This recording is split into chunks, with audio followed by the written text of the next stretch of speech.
भद्रक जिला धामनगर गोष्ठी स्वास्थ्य केन्द्र रे कार्यरत नर्सिंग ऑफिसर रंजिता नायक उपरे आसी सांघातिक अभियोग जहाँकि जड़े असुस्थ शिशुपुत्र को तांको बापा माँ स्वास्थ्य केन्द्र को आनी बेले नर्सिंग ऑफिसर रंजिता नायक सेवा करने परिवर्ते जातियाण मंतव्य देई असभ्य भाषा गाली गुलज करथिले। तेणु गोष्ठी स्वास्थ्य केन्द्र चिकित्सा अधिकारी जिलापाल एवं जिला मुख्य चिकित्सा अधिकारी निकट में शिशुंकर बापा माँ लिखित अभियोग करिसंती। मु आसली अभियोग दवाई गत शुक्रवार दिन 12:30 बेड़ू आम छुआ को लेकिन आसलु आम छुआ को लेकिन आसलु भेन्फुलम लगे रंजिता थिला सेठी ये नर्सिंग कहलु जा मैडम भेन्फुलम लगे दिंतु से कहले जा डाक्तर कह डाक्तर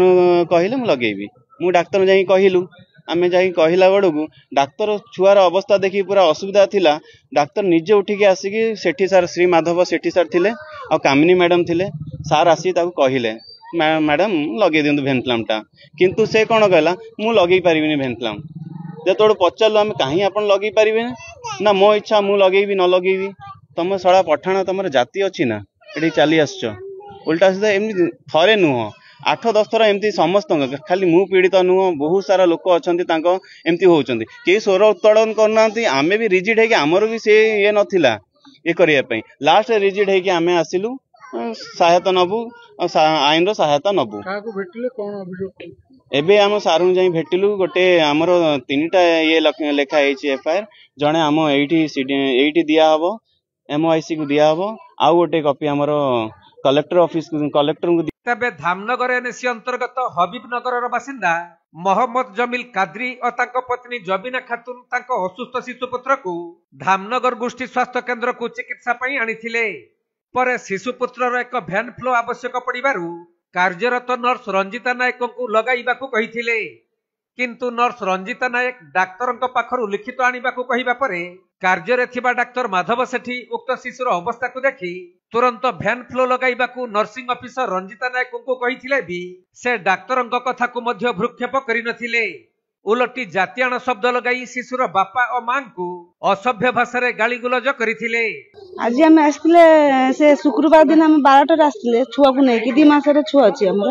से भेन फ्लावर नगेया नहीं आसने पूरा सार आसिक उठिकी भी विचरण देखिकी सार भी आसिक कहले तू नगई दे से कहले मु नगई पारिमिनी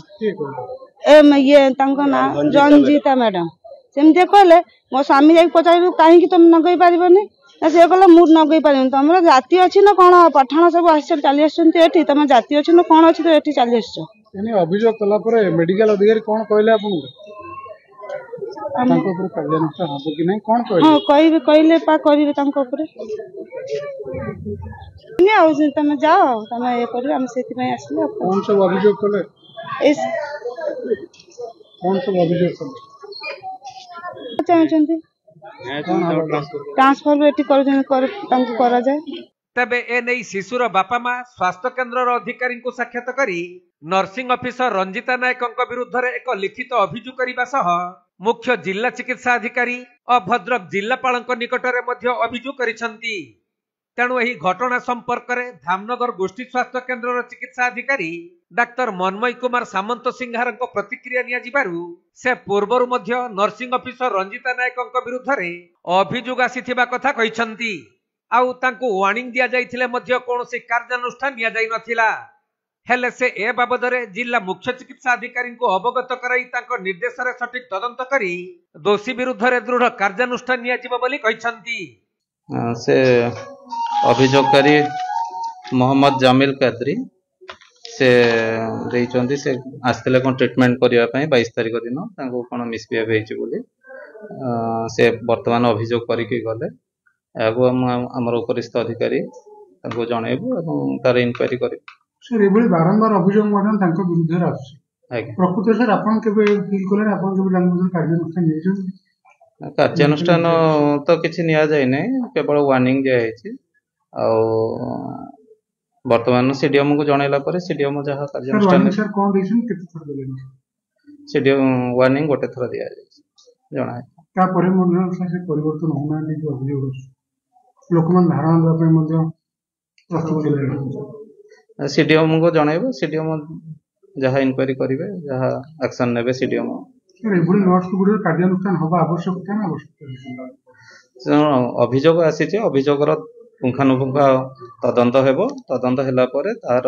ଯାହା ପରିଣାମ ଆସିବ ସିଡିଏମଓ ଲେବୁଲରେ ଯାହା ଅର୍ଡର ଆସିବ ଆମେ ତାକୁ ମାନିବୁ।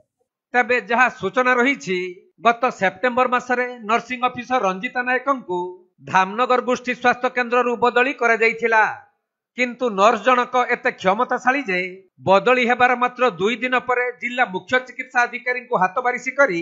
ଉକ୍ତ ବଦଳି ନିର୍ଦ୍ଦେଶକୁ ରଦ୍ଦ କରି ପୁନର୍ବାର ଧାମନଗର ଗୋଷ୍ଠୀ ସ୍ୱାସ୍ଥ୍ୟ କେନ୍ଦ୍ରରେ ଯୋଗ ଦେଇଥିଲେ। ତେଣୁ ସାଧାରଣରେ ପ୍ରଶ୍ନ ଉଠେ, ଧାମନଗର ଗୋଷ୍ଠୀ ସ୍ୱାସ୍ଥ୍ୟ କେନ୍ଦ୍ରରେ କି ମହୁ ଅଛି ଯେ ବଦଳି ନିର୍ଦ୍ଦେଶ ପରେ ବି ଅଧିକାରୀଙ୍କୁ ହାତେଇ 2 ଦିନ ମଧ୍ୟରେ ପୁଣି ଧାମନଗର ଡାକ୍ତରଖାନାରେ ସେ ଯୋଗ ଦେଇଛନ୍ତି।